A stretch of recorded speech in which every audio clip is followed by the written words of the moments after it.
Assalamualaikum warahmatullahi wabarakatuh.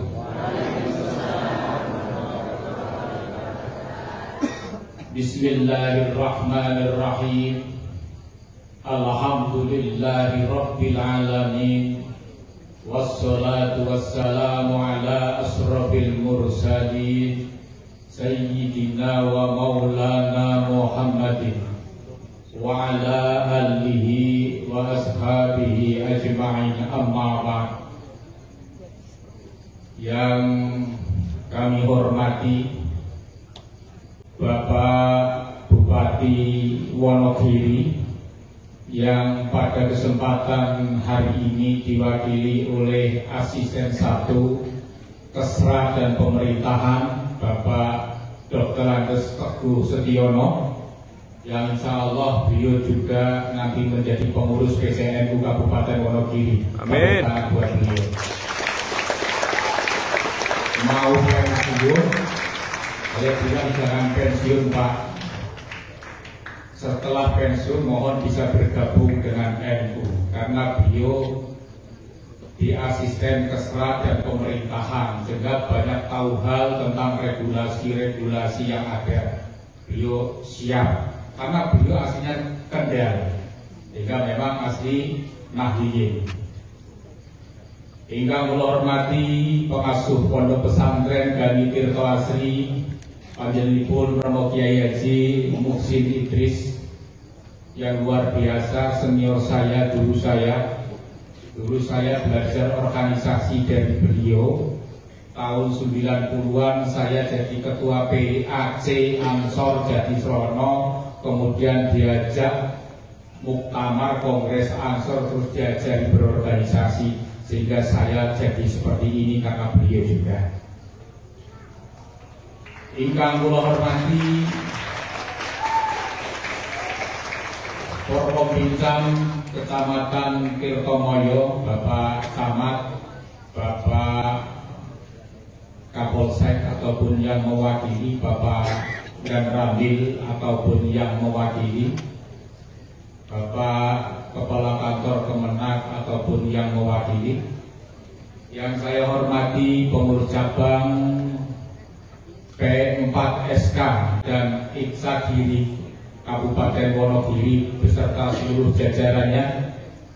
Yang kami hormati pimpinan cabang Muslimat, Fatayat, Ansor, Ibnu, IPPNU, Paganusa yang pada malam hari ini hadir.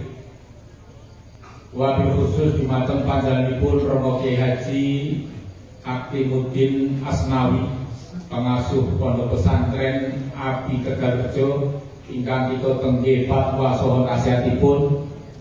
Hadirin hadirat tamu undangan yang tidak bisa saya sebut namanya satu persatu yang berbahagia. Wonten dalu punika ngaturaken sugeng riyadi nyuwun keikhlasan panjenengan, kula nyuwun pangapunten sedaya kelepatan kula.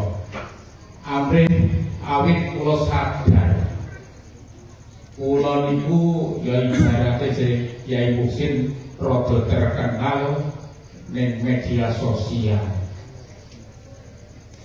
sehingga kadang kula merasa gebyah-uyah sok ngomongku kae wong Tirtomoyo angel dikandani. Padahal sing angel wong siji, ning ngomong Tirtomoyo akhire sak Tirtomoyo kene kabeh.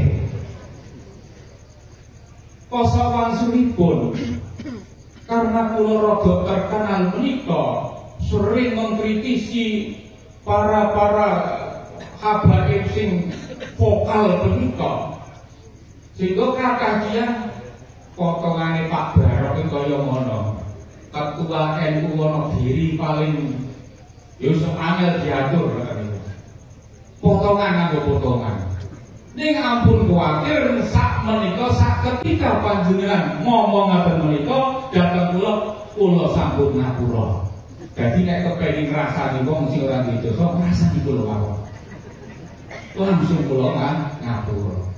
Tapi perlu saya sampaikan bahwa apa yang saya perjuangkan, apa yang saya katakan ini adalah demi untuk NU dan demi untuk nusa dan bangsa.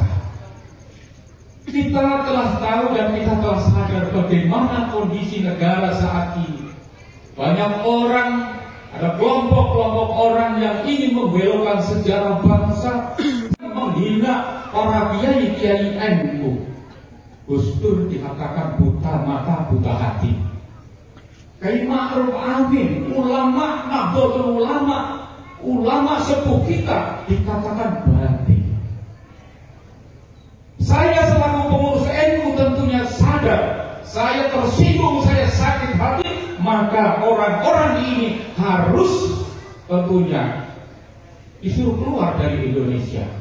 Kemarin beberapa kegiatan di Karanganyar, kemudian di Cilacap kemarin baru saja terjadi sebuah persekusi yang dilakukan oleh ex-FPI, organisasi terlarang tetapi masih ada gerakan-gerakannya. Maka kemarin saya telepon langsung sama Ditkam Intelpokam Polda Bapak Bambang dan Pak Suraji, ya Kabit Intelkam. Kemudian beliau meminta untuk saya untuk meredam orang-orang Nusantara, warga NU yang di daerah yang tentunya amarahnya sudah tidak tertahan lagi. Saya sampaikan, sebenarnya kami sudah lama menahan emosi yang ada di hati dan di dada kita. Tetapi selama ini kita lihat bagaimana Habib Rizik Syihab selalu memprovokasi rakyat Indonesia untuk saling berhadapan-hadapan. Bagaimana Bahar Smith di dalam ceramahnya selalu mengacung-acungkan pedang untuk mengajak kepada rakyat Indonesia untuk berperang. Ini tindakan kriminal. Saya katakan, polisi mestinya mengatasi sumber persoalannya dulu. Yang diatasi adalah siapa yang membuat api, yaitu para oknum-oknum habaib yang saling memprovokasi di dalam ceramahnya dengan menjelek-jelekan kiai, Nahdlatul Ulama, kemudian membelokkan sejarah bangsa dan lain sebagainya. Jangan dianggap sepele. Pembelokan sejarah itu luar biasa. Kalau kita diam, sejarah dibelokkan. Bangsa Indonesia kalau tidak ada orang Yaman, tidak ada orang-orang Balawi, maka Indonesia belum merdeka. Mengatakan juga kakinya para habaib lebih mulia daripada kepalanya kiai. Astagfirullahaladzim. Siapa yang tidak sakit? Maka ketika ada orang tanya, Pak Barok, jenengan pengurus NU, jenengan kok kewanen? Loh, aku kewanen, itu tugas saya menjaga kiai-kiai NU, menjaga ulama-ulama NU dari hinaan-hinaan orang. Kalau saya diam berarti saya tidak punya tanggung jawab kepada Nahdlatul Ulama. Saya tidak takut kalau saya dikeluarkan dari NU, saya tidak takut kalau saya tidak jadi pengurus NU. Tapi yang saya takutkan kalau saya jadi pengurus NU, tapi saya tidak bisa banyak berbuat ketika kiai-kiai kita dihina, ketika sejarah bangsa dibelokkan, ketika ada orang-orang yang ingin memporak-porandakan sejarah bangsa Indonesia. Kita harus sadar, kalau 1 tahun, 2 tahun yang akan datang, 5 tahun yang akan datang, orang-orang yang akan membelokkan sejarah ini dibiarkan, saya yakin di Indonesia akan hilang rasa nasionalismenya. Dan sekarang pun sudah kita rasakan bersama-sama. Maka sekarang sudah banyak ulama-ulama sepuh kita sudah tersadarkan, dan mudah-mudahan dengan tersadarkan ini Indonesia akan semakin sejahtera, Indonesia akan semakin makmur, dan Indonesia akan semakin aman. Dan mudah-mudahan P4SK ini juga semakin memberikan support. Mari kita semuanya pondokkan anak-anak kita di pondok pesantren Salafi yang diasuh oleh kiai-kiai lokal, kiai-kiai Nusantara, dan kiai-kiai Nahdlatul Ulama. Insya Allah aman. Tidak pernah ada catatan sejarah pondok-pondok pesantren yang dikelola oleh kiai-kiai NU terlibat dalam gerakan terorisme. Tidak ada sejarah alumni pondok pesantren yang dikelola oleh kiai-kiai NU terlibat makar ingin mendirikan negara Republik Indonesia ini. Sekarang hanya NU yang bisa membentengi negara. Oleh karena itu, mereka berusaha tahu kelemahannya. Kalau ingin merusak sejarah Indonesia, kalau ingin menguasai Indonesia, pasti yang dikuasai adalah Nahdlatul Ulama. Oleh karena itu, mereka bagaimana memisahkan antara ulama dengan kiai, antara santri dengan kiai. Mereka membuat amaliyah-amaliyah yang mereka bisa menjauhkan santri-santri dengan kiai. Ratibul Haddad itu bukan amaliyah Nahdlatul Ulama. Karena apa? Tidak mau bertawasul pada Syekh Abdul Qadir Jailani dan tidak mau bertawasul para muassis Nahdlatul Ulama. Tawasulnya kepada Fakih Muqaddam. Ini yang disadari.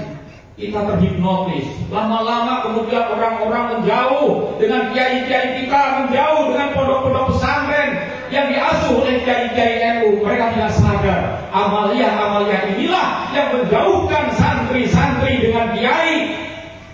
Ini yang dipahami. Oleh karena itu, kewajiban kita sebagai bangsa Indonesia, sebagai warga Nahdlatul Ulama, apalagi sebagai santri-santri Haji Tirto Asri Wonogiri, karena disinilah NU pertama kali didirikan, disinilah NU pertama kali berdiri dan didirikan oleh Al-Mahfudh Haji Idris abahnya Kiai Husin.